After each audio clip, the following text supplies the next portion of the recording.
Berdoa. Bapa di dalam surga, kami bersyukur atas waktu yang Kau berikan bagi kami. Terima kasih buat berkat pertemuan yang Tuhan izinkan bagi kami. Dan saat ini Tuhan, kami mau menikmati pengajaran Injil tentang Kristus melalui pengajaran Injil jalan keselamatan. Roh Kudus sumber hikmat kiranya memberikan kami hikmat untuk memahami pengajaran jalan keselamatan, sehingga hidup kami benar-benar menikmati Injil untuk kami beritakan di tempat di mana Tuhan taruh kami berkarya. Terpujilah Engkau Yesus Kristus, Anak Allah yang hidup, kami berdoa. Amin. Saya akan membawakan dalam bahasa. Nah, ini disebut dengan diagram jalan keselamatan. Jadi melengkapi apa yang disampaikan oleh Pastor Sin tadi tentang apa itu keselamatan. Jadi keselamatan adalah menerima hidup kekal dan masuk ke dalam kerajaan Allah. Jadi jalan keselamatan ini akan menjadi bahan kita untuk bagaimana we will do evangelization. Ya, bagaimana kita melakukan penginjilan di tempat di mana kita berada. Sebenarnya kami memiliki 3 cara untuk menyampaikan jalan keselamatan ini, tapi waktunya sangat singkat, jadi saya akan menyampaikannya satu saja. Jadi kalau kita bertemu dengan seseorang yang dimana orang itu baru, unbeliever, jadi orang yang tidak percaya, kita bicara tentang firman Tuhan, mungkin dia tidak mengerti. Nah, kita menggunakan pendekatan dengan 3 or 5 minutes to share the way of salvation. Nah, ini yang saya kasihkan di sini sebelum jalan keselamatan dalam versi yang lengkap. Jadi jalan keselamatan dalam versi yang short bisa dipakai saat kita ada di ladang atau ada di tempat kita bekerja. Itu kami menyebutkannya dengan 3 minutes to share the way of salvation, dan saya akan mengajarkan kepada kita semua. Ini tidak menggunakan ayat Alkitab. Kita akan mulai dengan hal seperti ini. Saat kita bertemu dengan orang, ini yang kita sampaikan bahwa Allah jadi seperti ini. Sangat sederhana, menciptakan manusia, ya,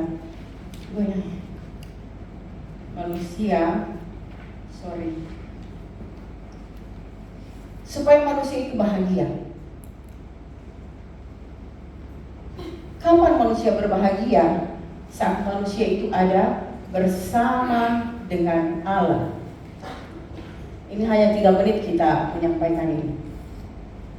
Tapi pertanyaannya, why we not happy? Why we unhappy? Ya, ini masalahnya di sini.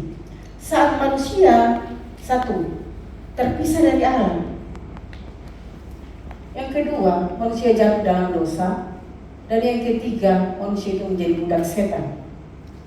This is the main problem, or this is the fundamental problem. Ini masalah mendasar semua manusia yang terpisah dari Allah, hidup dalam dosa dan menjadi budak setan.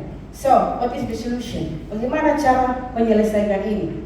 Karena sesudah masalah ini, maka Allah yang seharusnya terhubung, atau manusia yang seharusnya terhubung dengan garis ini, maka sejak saat itu manusia terpisah. Itu yang tadi Pastor Sin sampaikan. Jadi, back to this one. Jadi yang pertama ini, yang kedua ini masalah ini. Yang ketiga di sini, manusia yang seharusnya hidup bahagia bersama Allah, maka dia menjadi anak-anak setan. Yohanes 8 ayat 44. Walaupun kita tidak menggunakan ayat, tapi itu sebenarnya ada ayatnya. Anak-anak setan. Anak-anak setan itu hidupnya unhappy, tidak bahagia. Tidak selesai sampai di sini. Saat mereka mati, maka mereka akan ke neraka. Apa yang akan menjadi solusi dari ini? Hanya satu, acceptance. Wahyu 3 ayat 20, buka hati. Saat kita membuka hati, Roma 10 ayat 9-10 mengatakan di dalam mulut kita percaya di dalam hati, maka saat itu Yesus Kristus dalam kuasa Roh Kudus masuk di dalam kita. Jadi saat kita melakukan doa penerimaan, apa yang kita terima di situ? Jesus is the Christ. Yesus adalah Kristus. Penjelasan tadi, Yesus adalah Kristus.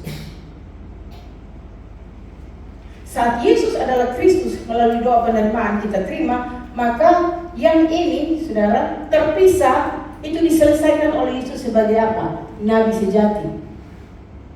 Nabi sejati menyelesaikan masalah terpisah dari Allah, Kejadian 3 ayat 1-6. Ini walaupun tidak ada ayatnya. Setelah itu Yesus yang adalah Kristus imam sejati menyelesaikan masalah apa? Masalah dosa. Sekali Tuhan Yesus mati di atas kayu salib, dosa finish. Yang berikut setan diselesaikan oleh Yesus yang adalah Kristus sebagai apa? Raja sejati. Raja sejati menghancurkan kepala ular setan. So this is finished. Hanya dengan menerima Yesus. Lalu the conclusion is, saat kita menerima Yesus yang adalah Kristus, Nabi, Imam, dan Raja menyelesaikan 3 masalah fundamental ini, maka status kita dari anak-anak setan menjadi anak-anak Allah yang penuh dengan kuasa. Ya. So, anak-anak Allah. Anak-anak Allah, seberapa berat pun kita mengalami pencobaan, Roh Kudus penghibur, amin. Roh Kudus yang akan memberikan kekuatan, Roh Kudus akan membimbing, dan kita pasti dalam keadaan apapun kita akan tetap diberikan kebahagiaan. Makanya hidup itu bahagia. Ada orang yang sakit kanker sekalipun, tapi bersama Kristus dia bisa menikmati kebahagiaan. Lalu satu hal yang kita lihat, saat kita menerima Kristus menjadi anak-anak Allah, maka jaminan itu menjadi bagian kita, yaitu menerima hidup kekal dan masuk ke dalam kerajaan Allah atau surga. This is finished. Sudah selesai. Hanya seperti ini, saudara. Jadi kalau kita mau hubungkan ini akan nanti jadi seperti salib. Tapi kalau saya mau hubungkan lagi ini, waktunya selesai. Jadi saya akan cepat-cepat saja. Jadi ini dalam versi yang pendek. Nanti dibikin ini sudah jadi salib. Saya akan jadi di situ di buku teks sudah ada. Bapak Ibu bisa lihat jalan keselamatan sudah ada di situ. Saya tinggal menjelaskannya berdasarkan ayat-ayat Alkitab.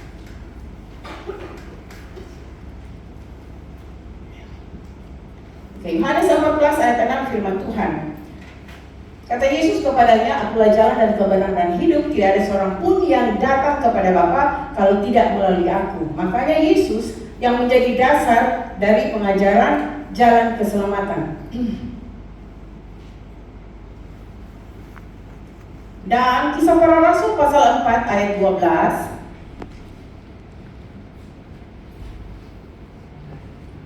Dan keselamatan tidak ada di dalam siapapun juga selain di dalam Yesus Kristus. Sebab di bawah kolong langit ini tidak ada nama lain yang diberikan kepada kita yang olehnya kita dapat diselamatkan, hanya di dalam nama Yesus. Itulah yang menjadi dasar tentang pengajaran jalan keselamatan. Lalu pertanyaannya seperti yang tadi, mengapa kita tidak bahagia? Kita akan memulainya dari mana? Dari sini. Kita melihat dalam kitab Kejadian, yaitu manusia mula-mula. Manusia mula-mula dalam Kejadian pasal 1 ayat 1 sampai 31 itu menggambarkan tentang kehidupan yang sesungguhnya, yaitu apa? Kebahagiaan. Tuhan menciptakan kita agar kita itu bahagia. Makanya Allah memberkati manusia itu dengan berbagai berkat, yaitu berkat rohani dan berkat jasmani. Kalau kita bersama-sama dengan Allah, maka 1 Tesalonika 5 ayat 23 itu mengatakan bahwa kita itu akan baik-baik saja. Sama seperti roh kita baik-baik saja. Jadi itu ada di sini. Sebenarnya di sini ada banyak ayatnya. Tapi karena kita mau lebih bersingkat waktu, di sini ada Kejadian pasal 1 ayat 26, 27, 28, Kejadian 2 ayat 7, Mazmur pasal 8 ayat 4 sampai 8. Dan ada juga berbagai ayat Alkitab pendukung di sini tentang berkat rohani dan berkat jasmani yang kita dapat saat kita hidup bersama dengan Tuhan. Nah, di dalam hubungan ini itu ada perjanjian. Kejadian pasal 2 ayat yang ke-17. Perjanjian ini mengikat tentang apa? Tentang perintah, dan ini adalah hidup. Jadi ini perjanjian antara manusia dengan Allah, dan ini adalah hidup. Tapi sayangnya Kejadian pasal 3 ayat 1 sampai 6, manusia tidak taat dan memberontak kepada Tuhan, sehingga manusia yang seharusnya menerima berkat jasmani dan rohani ini, maka manusia hidup terpisah dari Allah. Kembali lagi yang di diagram kecil tadi, hidup terpisah dari Allah dalam dosa dan menjadi budak setan. Makanya manusia hidup dalam masalah yang mendasar. Saudara bisa lihat, ya. Jadi kalau kita memakai ini, diagram yang ini, supaya kita lebih short, Saudara bisa langsung melihat di sini. Ada berkat-berkat Tuhan. Kejadian pasal 1 ayat 28, saya sudah ucap tadi. Mazmur 8 ayat 4 sampai 8. Dan ya, udah jadi ya. Ya, di bagian sana. Dan masalah mendasar, masalah fundamental ini muncul setelah manusia jatuh di dalam dosa. Manusia jatuh di dalam dosa, satu, karena tidak taat kepada Tuhan, memberontak kepada Tuhan, masalah fundamental. Apa di situ? Saudara bisa melihat di sana. Kejadian pasal 3 ayat 1, ya, ayat 1 sampai 6. Terus Hosea 6 ayat 7. Ada di sini Kejadian pasal 3 ayat 1 sampai 6.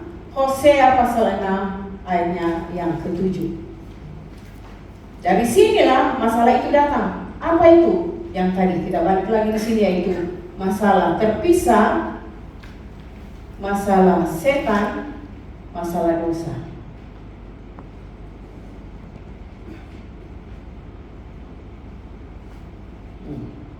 Dari masalah inilah di situ ada Yohanes 8 ayat 44. Iblislah yang menjadi bapamu dan kamu menuruti segala keinginan bapamu. Roma 3 ayat 23. Tidak seorang pun yang benar, semua orang itu berdosa. Dan yang berikut Efesus 2 ayat 1. Kamu dahulu sudah mati. Apa? Roh kita mati karena apa? Karena tidak taat dan terpisah dari Allah. Nah ini saudara. Jadi ini Efesus 2 ayat 1 ayat Alkitabnya. Setelah itu Roma 3 ayat 23 dan Yohanes 8 ayat 44.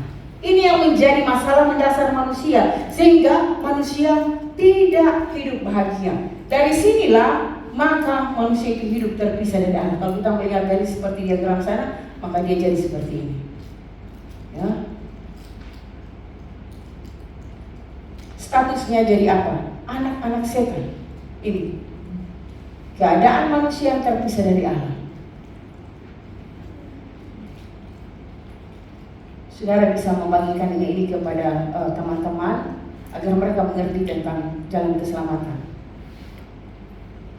Jadi keadaan manusia yang terpisah dari Allah, yang pertama adalah statusnya anak setan.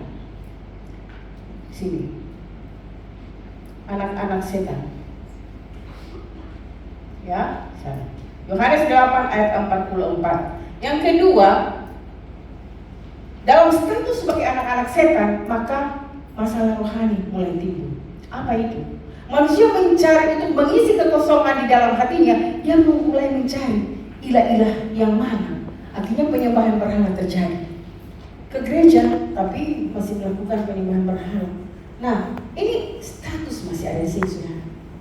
Jadi hati-hati kita, jangan sampai kita ke gereja, tapi kita melakukan penyembahan berhala. Jadi ini masalah rohani adalah penyembahan berhala.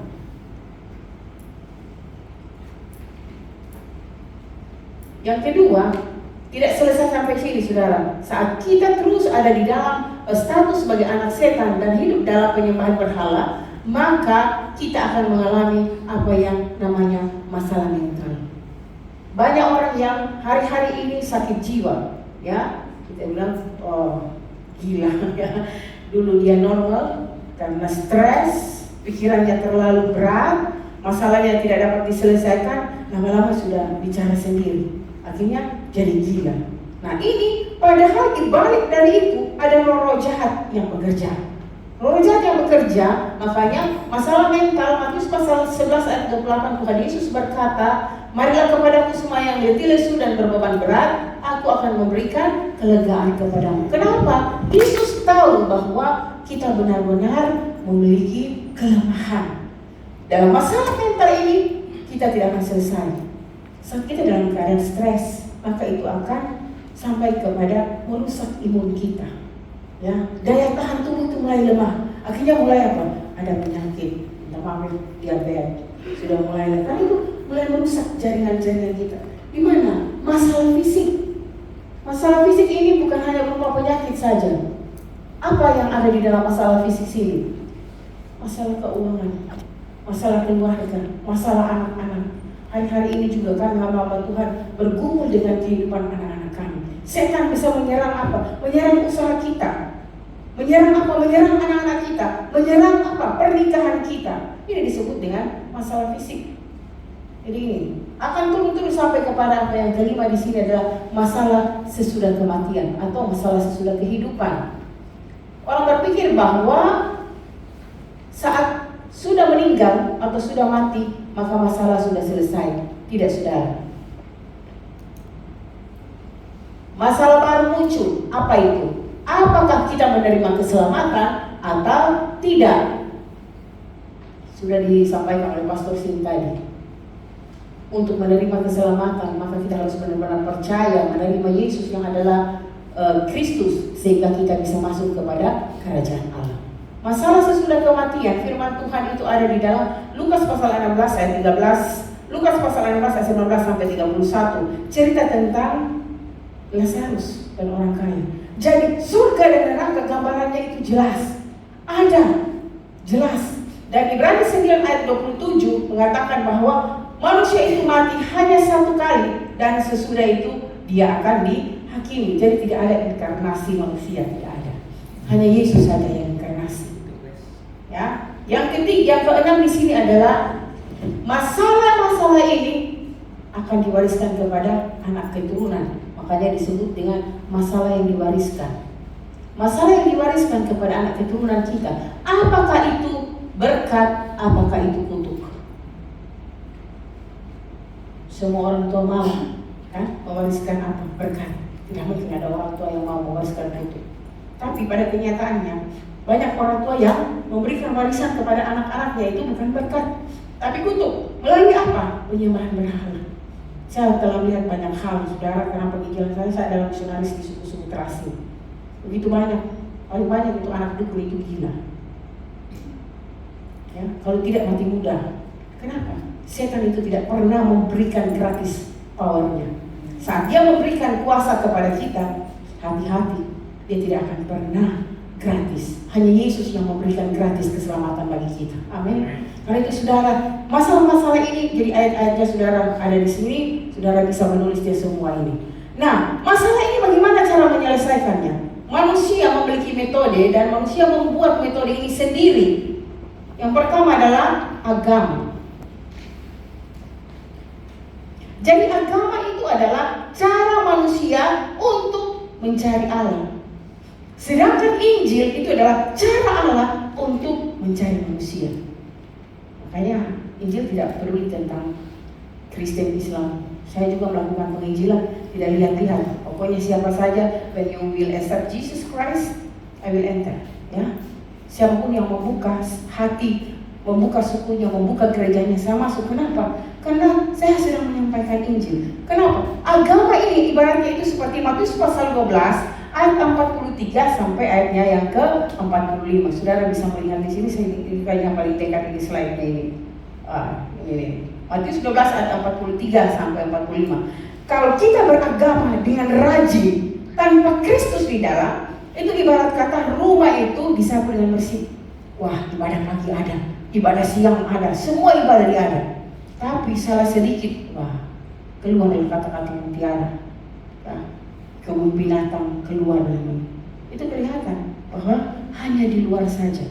Makanya ada firman Tuhan yang mengatakan bahwa itu seperti kuburan. Yang di luar dilihat di labur putih, tapi di dalam penuh dengan tulang-tulang yang busuk. Jangan seperti itu. Nah, itulah gambaran tentang agama. Manusia mencari solusi. Yang kedua adalah dengan apa? Good deeds, perbuatan baik. Orang berpikir bahwa saat kita berbuat baik, maka kita akan mendapatkan keselamatan. Ada mahasiswa yang bertanya begini, terus kita tidak akan berbuat baik? Tidak, bukan itu masalahnya. Dengarkan penjelasannya. Saat kita berbuat baik untuk mendapatkan keselamatan, masuk ke dalam kerajaan sorga, kita melihat definisinya ini. Keselamatan adalah menerima hidup kekal dan masuk ke dalam sorga. Maka itu berbeda dengan definisi yang dunia katakan. Mereka berpikir bahwa dengan berbuat baik, dengan bersedekah, ya, maka akan masuk ke kerajaan sorga. Bukan itu, ya.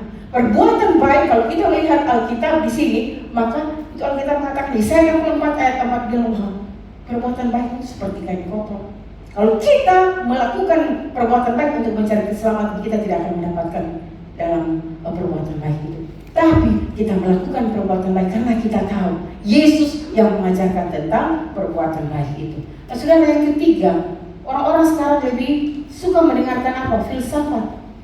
Wah, itu yang tadi saya bagikan di conference. Kalau di Facebook atau sosial media yang lain, kalau kata-kata bijak, apalagi sudah dipakai foto-foto, lagu-lagu, wah, 2000 like, 1000 like. Saat kita membagikan firman Tuhan, 2 like, ya, yang lain scroll saja. Tidak ada yang menyukai firman Tuhan. Tapi kalau tapi Alkitab mengatakan bahwa filsafat itu, kalau saya buat 8 itu omong kosong. Kata-kata yang bagus dilihat, didengar, tapi tidak mengandung keselamatan. Itu yang maksudnya. Jadi orang lebih mendengarkan dongeng-dongeng nenek moyang. Itu maksud gambaran dari filsafat. Orang hanya mendengarkan pengajaran kosong, bukan tentang Kristus yang memberikan keselamatan. Yang keempat di sini, yang tadi sudah dijelaskan oleh Pastor Sil, bahwa sama seperti Nikodemus, dia taat akan apa? Law, hukum Taurat. Ya. Wah, ada seorang muda yang mau ikut Tuhan Yesus. Tuhan Yesus bilang, bagaimana? Saya mau ikut Tuhan. Apakah kamu memang layak? Ini versi dari cerita saya disederhanakan. Oh, saya melakukan, saya berbuat baik, saya melakukan semua hukum Taurat. Nah, kalau begitu, walai. Apa yang bilang? Alkitab mencatat, namun hatinya sangat sedih karena dia harus meninggalkan begitu banyak hartanya. Saudara, belum tentu saat kita mengikuti Yesus, kita rela meninggalkan itu. Meninggalkan semua kesenangan, meninggalkan semua kedagingan kita, meninggalkan semua harta kita. Saudara, yang paling penting yang harus kita lakukan adalah menerima Yesus. Jadi melakukan hukum Taurat bukan jaminan bahwa kita masuk ke dalam kerajaan surga. Yang kelima di sini tentang Injil yang lain. Nah, Injil yang lain ini dalam Matius pasal 13, Matius pasal 16, ayat 13 sampai ayat 14. Apa yang dimaksudkan dengan Injil yang lain? Pada Matius pasal 16 ayat 13, Yesus berkata, menurut kamu siapa ini? Lalu para murid berkata, oh, ada yang menyebutkan bahwa engkau adalah Yohanes Pembaptis, engkau adalah Elia, engkau adalah Yeremia, bahkan salah seorang dari nabi. Bayangkan, 2 tahun ada bersama-sama, mereka tidak mengenal Yesus adalah Kristus, anak Allah yang hidup. Mereka tahu Yesus itu adalah seperti Yohanes Pembaptis, seperti Elia, Yeremia, dan salah satu nabi. Itu bukan hanya sebuah gambaran tentang ayat firman Tuhan, tapi itu ada makna di balik itu. Kenapa? Banyak orang hari-hari ini menggambarkan Yesus itu hanya lewat keselamatan melalui apa? Sama seperti Yohanes Pembaptis. Orang meributkan tentang baptisan, orang meributkan tentang baptis selam, baptis percik. Yesus akhirnya jadi di belakang karena orang lebih meributkan. Itu penting karena baptisan itu adalah meterai Allah. Tapi kalau tujuan kita hanya ribut tentang baptisan, lupa tentang Kristus, maka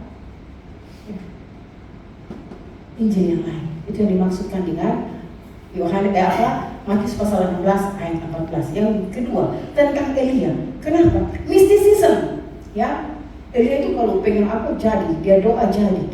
Itu banyak sekarang orang ke gereja. Wah, kita ke gereja sana. Kenapa? Pendetanya kalau berdoa langsung rubuh. Pendetanya kalau berdoa kejang-kejang sampai dia orang lebih ke sana. Tapi di mana ada pujian penyembahan, ada pengajaran, kan hari-hari ini orang mau yang instan, yang cepat. Saya datang dengan penyakit kanker, saya mau saat itu saya sembuh. Oke, kalau memang itu imanmu, let's be happen. Ya, itu pasti akan terjadi. Ya. Jadi intinya bukan tentang metode kita manusia, tapi intinya tentang siapa yang kita cari, siapa yang kita layani, dan siapa yang benar-benar hidup di dalam kita. Nah, ini metode manusia ini gagal. Saudara bisa melihat di sini, ini gagal. Tidak ada satupun yang dapat membawa keselamatan. Lalu Allah dalam kasih-Nya memberikan kita metode, yaitu solusinya dalam Yohanes 3 ayat 16. Kalau kita sudah tahu semua Alkitab ini ya, solusi dari Allah. Apa itu? Yohanes 3 ayat 16. Karena begitu besar kasih Allah akan dunia ini, sehingga Ia mengaruniakan anak yang tunggal, supaya setiap orang yang percaya kepadanya tidak binasa, melainkan beroleh hidup yang kekal. Amin. Kasih Allah, agape, tidak menuntut balas. Tidak seperti ilah-ilah lain, harus ada korban. Ya. Tapi Tuhan di dalam Yesus Kristus memberikan hidupnya, nyawanya untuk menggantikan siapa? You and I, we are. Ya. menggantikan kita. Untuk apa? Masalah ini, saudara. Jadi Roma 5 ayat 8, Yesus mati bagi kita saat kita masih berdosa. Artinya bahwa Yesus tidak membutuhkan persetujuan kita. Saya mau mati bagi Anda mau enggak?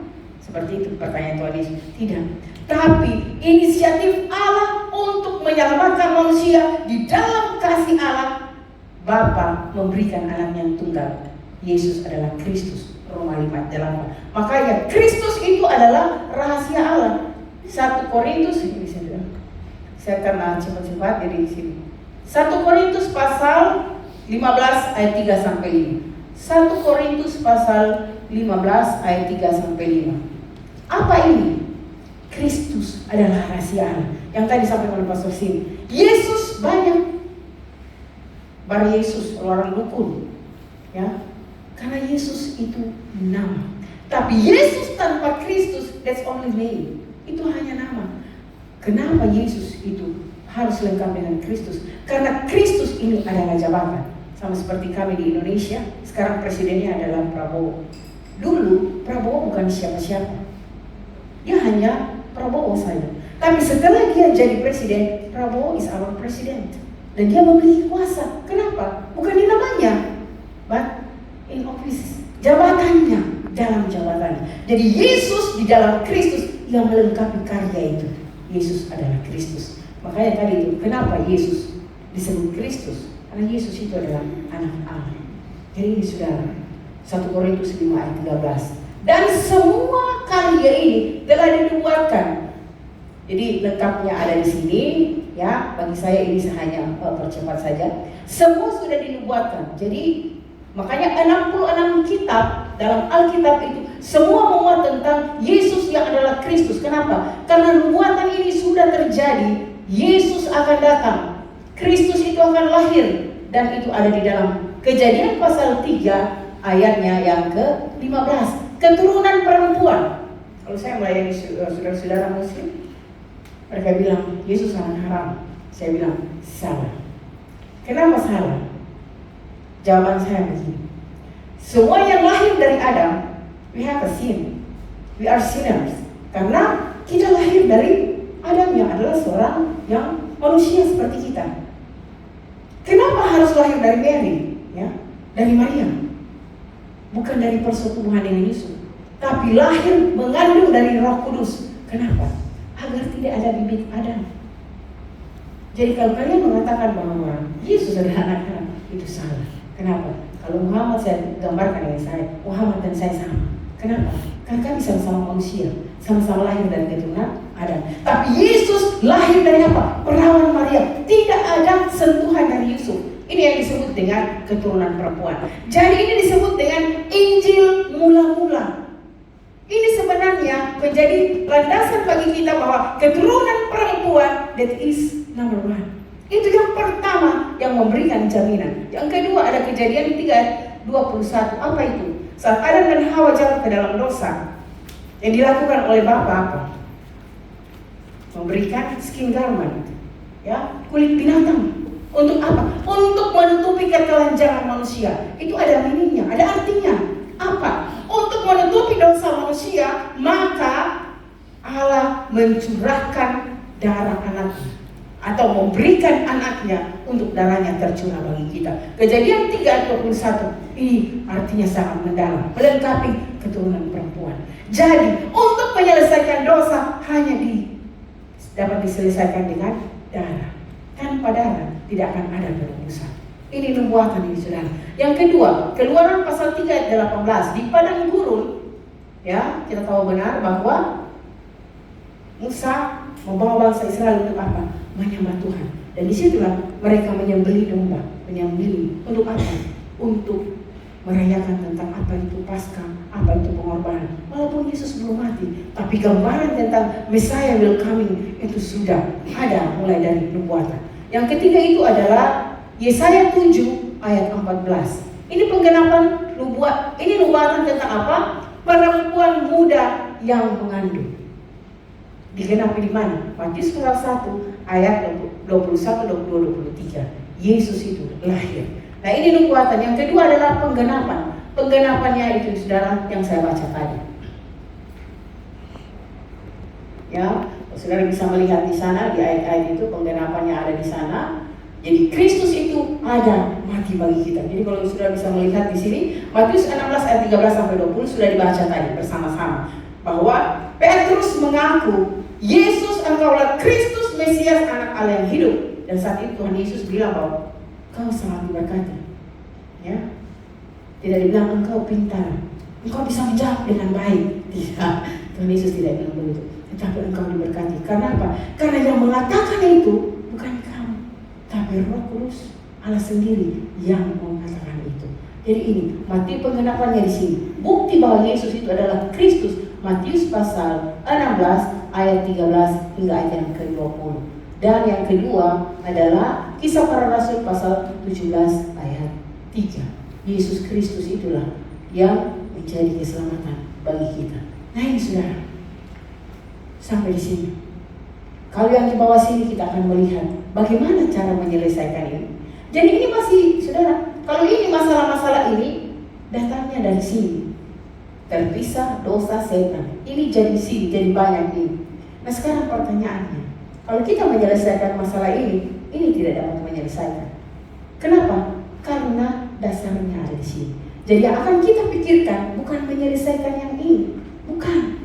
Yang kita pikirkan yang ini yang akan kita selesaikan. Jadi bagaimana cara menyelesaikannya? Mari kita lihat yang di poin 3 di bawah ini. Kita akan menyelesaikan yang pertama di situ adalah Yohanes 19 ayat 17 sampai 30, Matius 1 ayat 18 sampai 23. Itu tentang siapa? Yesus yang adalah Nabi sejati, Imam sejati, dan Raja sejati. Yang kembali lagi tadi yang saya jelaskan bahwa Yesus yang adalah Imam sejati menyelesaikan masalah dosa satu kali. Nabi sejati menyelesaikan terpisah, dan Raja sejati menyelesaikan setan. Jadi saya langsung tulis saja di sini ya. Terpisah diselesaikan oleh Yesus sebagai Nabi sejati, ayatnya ada di bawah sana. Nabi sejati, saya minta maaf karena memang waktunya sangat singkat. Yang kedua, dosa diselesaikan oleh Yesus sebagai Imam sejati, dan setan diselesaikan oleh Yesus sebagai Raja sejati. Dari sinilah maka semuanya ini selesai.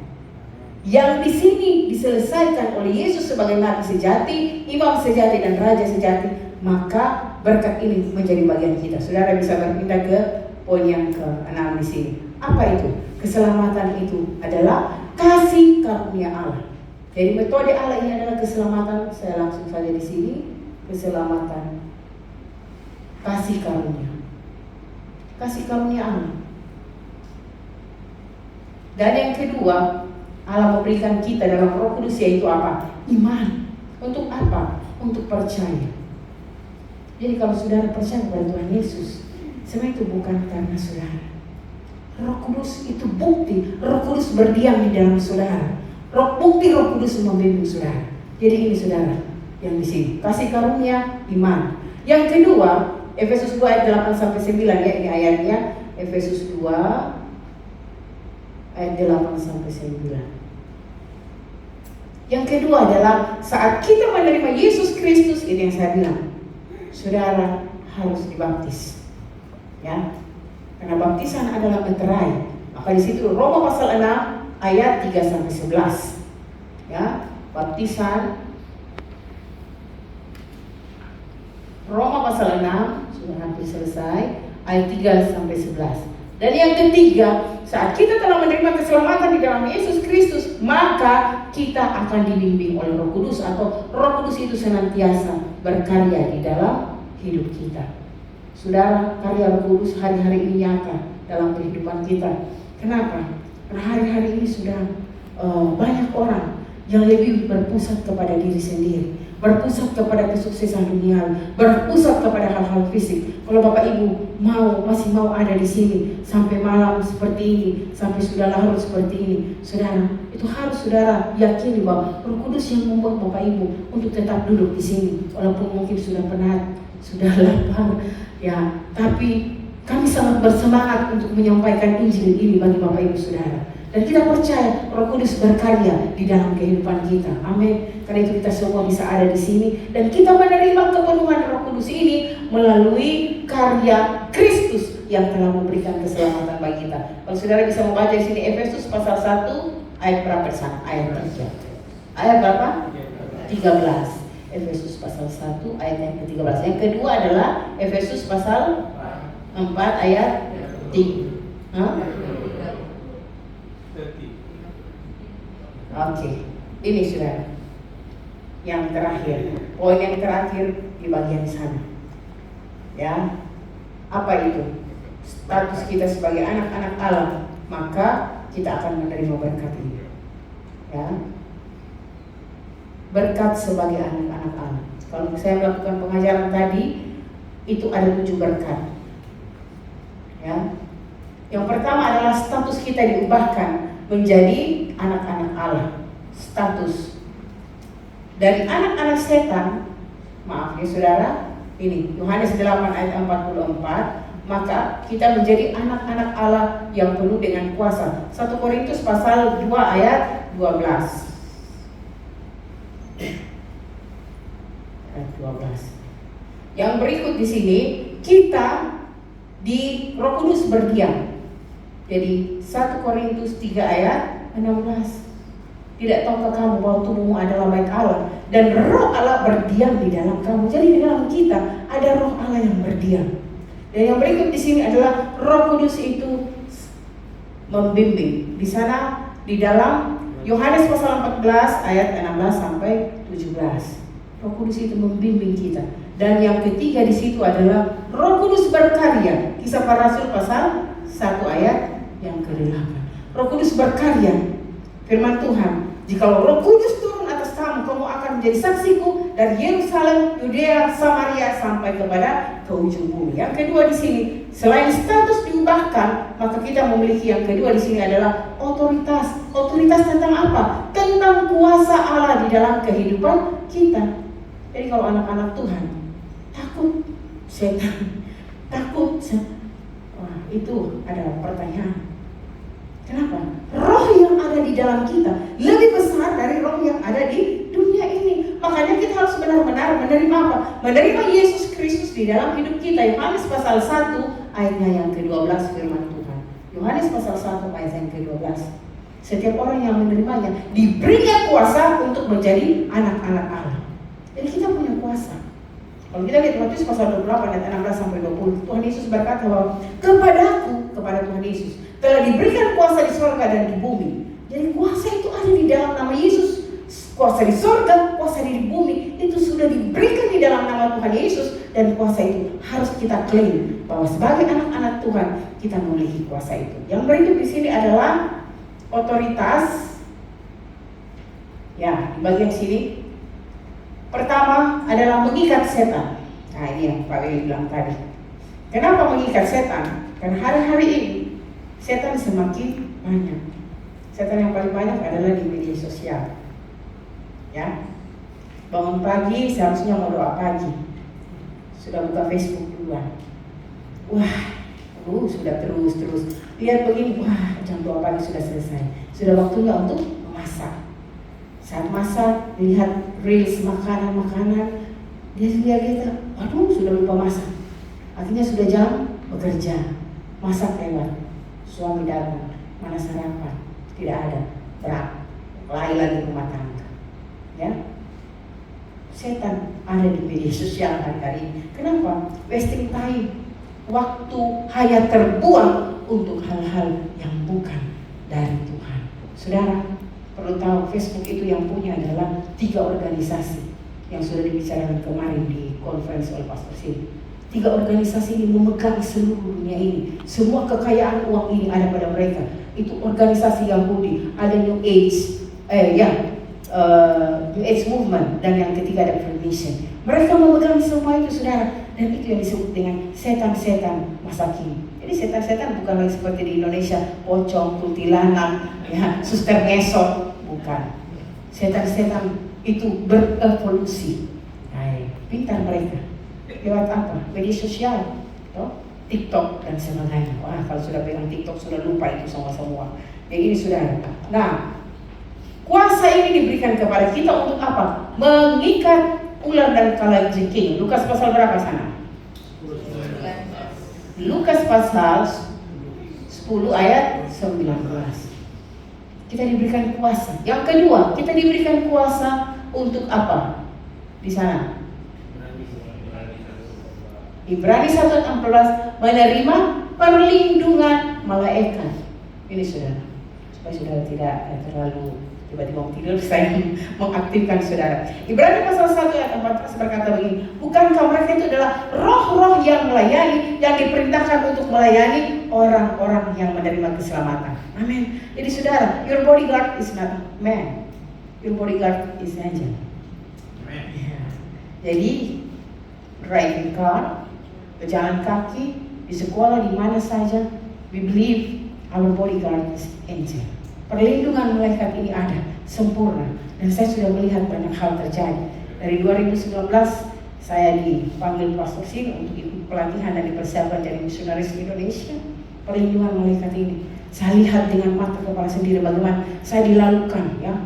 Waktu mau penginjilan di Papua, tiba-tiba ada orang datang dari Papua Nugini. Ternyata dia misionari dari Papua Nugini. Apakah di sini ada misionari perempuan? Dia tanya. Lalu saya bilang, saya. Dia bilang, Tuhan memerintahkan kepada saya untuk mengatakan kepada Anda untuk angkat kaki dari Papua. Sekarang juga, karena besok akan terjadi kerusuhan. Saudara, we didn't know each other. Ya. Tuhan bicara, dan itu sungguh nyata, bekerja.